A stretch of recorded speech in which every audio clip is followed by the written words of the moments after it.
ओं गुरु ब्रह्मा गुरु विष्णु गुरुदेव महेश्वर गुरुरेव परब्रह्म तस्मै श्री गुरवे नमः। ओं नमो भगवते वासुदेवाय। श्रीमद् भागवत गीता अथ तृतीय अध्याय श्लोक नंबर आज 37। काम एष क्रोध एष रजोगुण समुद्भव महासन महापापन्मा विद्येन मिह বৈরিণাম।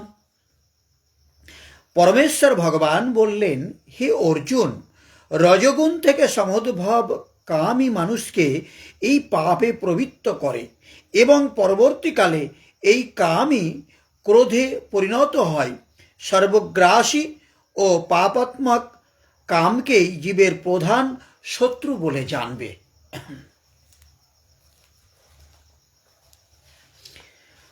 অর্জুন, রজগুণজাত এই কাম এবং এই ক্রোধ অগ্নির ন্যায় ভোগে অতৃপ্ত অত্যন্ত পাপী। কাম, ক্রোধ, রাগ দেশের পূরক। একটু আগেই আমি যার চর্চা করেছি, এই বিষয়ে তুমি এদেরই শত্রু জানবে। এখন এদের প্রভাব সম্পর্কে পরবর্তী শ্লোকে বলেছে। আমরা তাৎপর্য সম্পর্কে একটু জেনে নিই। জীব যখন জড়জগতের সংস্পর্শে আসে তখন তার অন্তরে শাশ্বত কৃষ্ণ প্রেম রজগুণের প্রভাবে কামে পর্যবসিত হয়। পক্ষান্তরে বলা যায়, টক তেঁতুলের সংস্পর্শে দুধ যেমন দই হয়ে যায়, তেমনি ভগবানের প্রতি আমাদের অপ্রাকৃত প্রেম কামে রূপান্তরিত হয়। তারপর কামের অতৃপ্তির ফলে হৃদয়ে ক্রোধের উদয় হয়। ক্রোধ মোহে পর্যবসিত হয় এবং মোহাচ্ছন্ন হয়ে পড়ার ফলে জীব জড়জগতের বন্ধনে স্থায়ীভাবে আবদ্ধ হয়ে পড়ে। তাই কাম জীবের সবথেকে বড় শত্রু। এই কামই শুদ্ধ জীবাত্মাকে এই জড়জগতে আবদ্ধ থাকতে বাধ্য করে। ক্রোধ তমগুণের প্রকাশ। এভাবে প্রকৃতির বিভিন্ন গুণগুলি ক্রোধ আদি চারিত্রিক বৈশিষ্ট্যের মাধ্যমে নিজেদের প্রকাশ করে। তাই যদি রজগুণের প্রভাবকে তমগুণে অধপতিত না হতে দিয়ে শাস্ত্রোক্ত পন্থায় জীবনযাপন করার মাধ্যমে তাকে সতগুণে উন্নীত করা যায়, তাহলে পারমার্থিক আসক্তির মাধ্যমে ক্রোধের প্রভাব থেকে রক্ষা পাওয়া যায়। এখানে কাম সম্পর্কে যেটা বলছে, এই কাম কাকে বলে এ বিষয়ে আগে জানা দরকার। The kaam is not only sex. কাম মানে কিন্তু শুধু যৌন ক্রিয়া নয়। কাম একটা এক্সপেকটেশন, মানে চাহিদা, আকাঙ্ক্ষা, বাঞ্ছনা করা, এগুলো সবটাই কামের মধ্যে।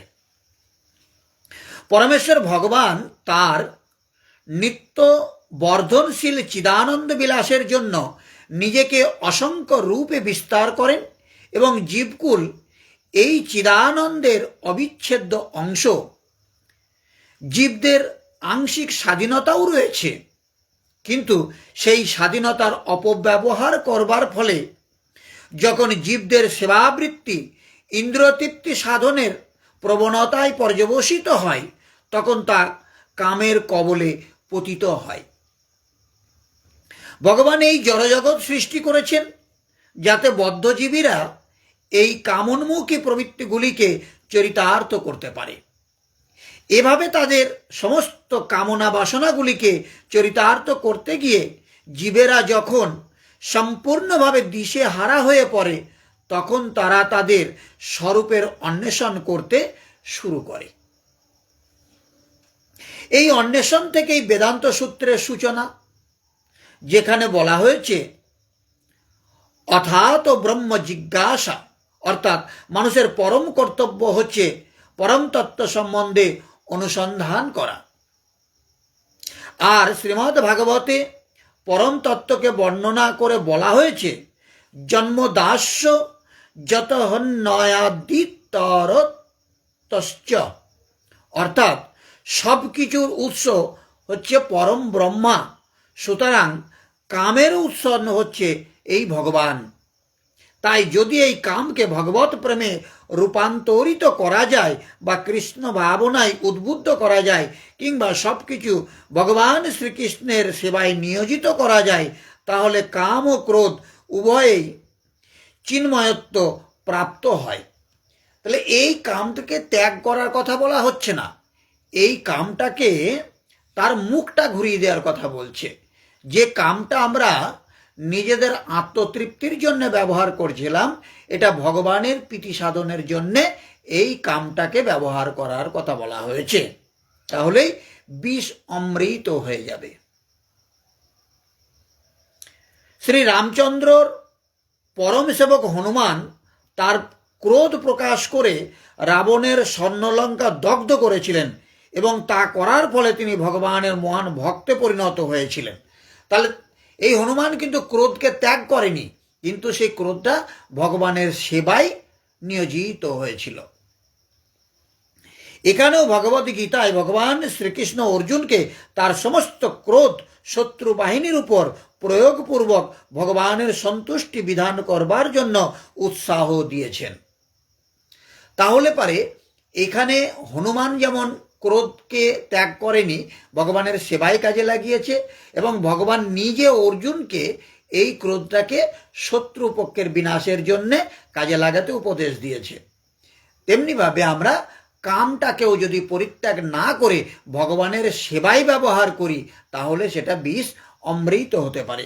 তাই কাম ও ক্রোধ যখন ভগবানের সেবায় নিয়োগ করা হয়, তখন তারা শত্রুর পরিবর্তে আমাদের বন্ধুতে পরিণত হয়ে যায়।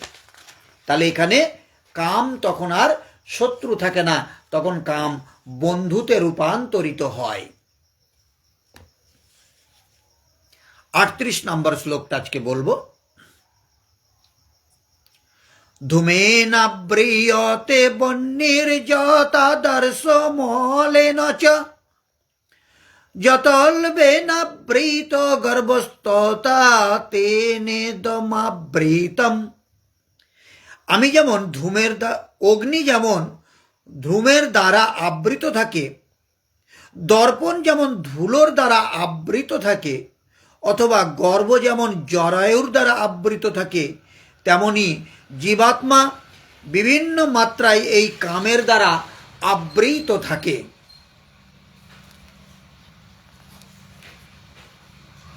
যেইরূপ ধোঁয়ার দ্বারা আগুন দেখা যায় না, আর আয়নার উপর যেমন ময়লা পড়ে এবং ঝিল্লির দ্বারা গর্ভ আবৃত থাকে, সেইরূপ কাম ক্রোধাদি বিকার সমূহ দ্বারা এই জ্ঞান আবৃত থাকে।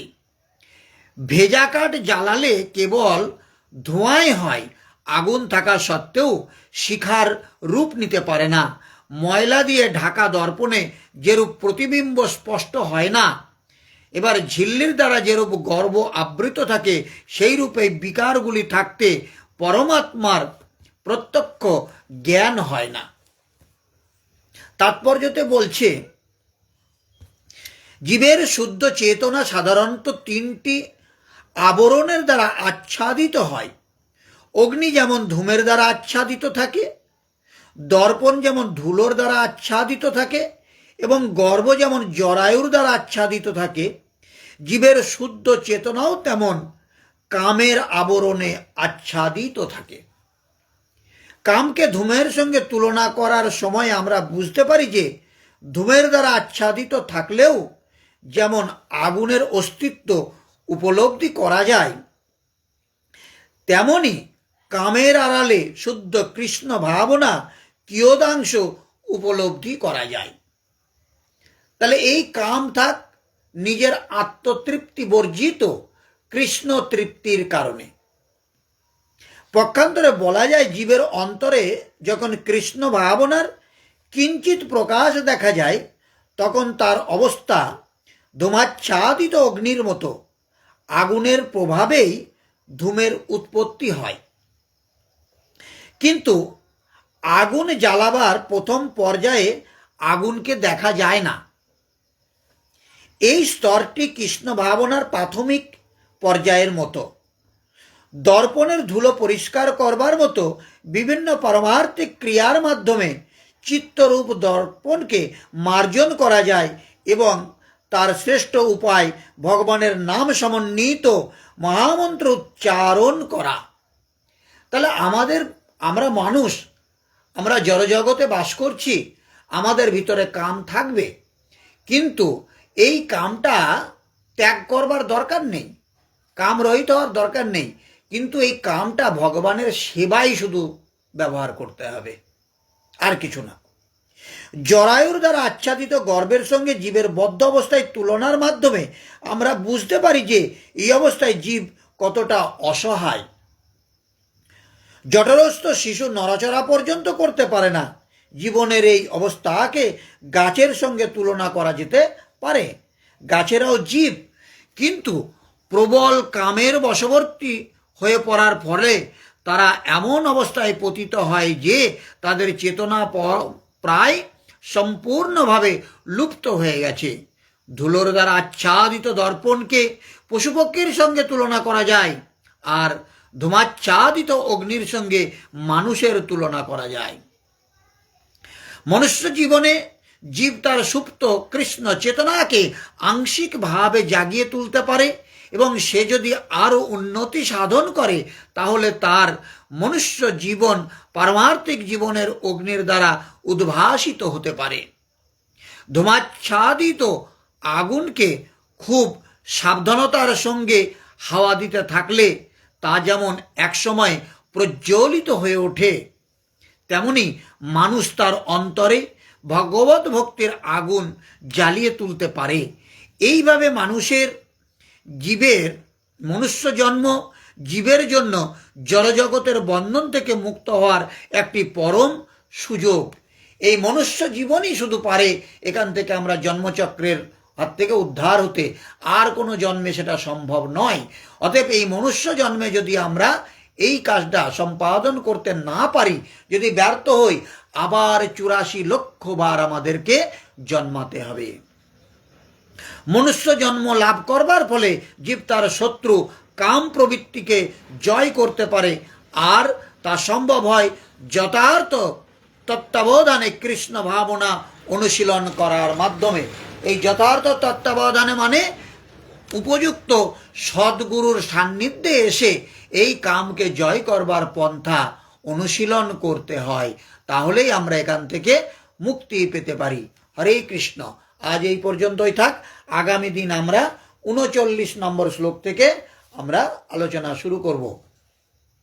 ওং সর্বে ভবন্তু সুখিনঃ, সর্বে সন্তু নিরাময়া, সর্বে ভদ্রাণি পশ্যন্তু, মা কশ্চিৎ দুঃখভাগ ভবেৎ। ওং শান্তি শান্তি শান্তি। সমস্ত মানুষ সুখী হোক, সমস্ত মানুষ রোগমুক্ত হোক, সমস্ত মানুষকে আমি দেখতে চাই তারা যেন কোনো দুঃখ ভোগ না করে। হরে কৃষ্ণ।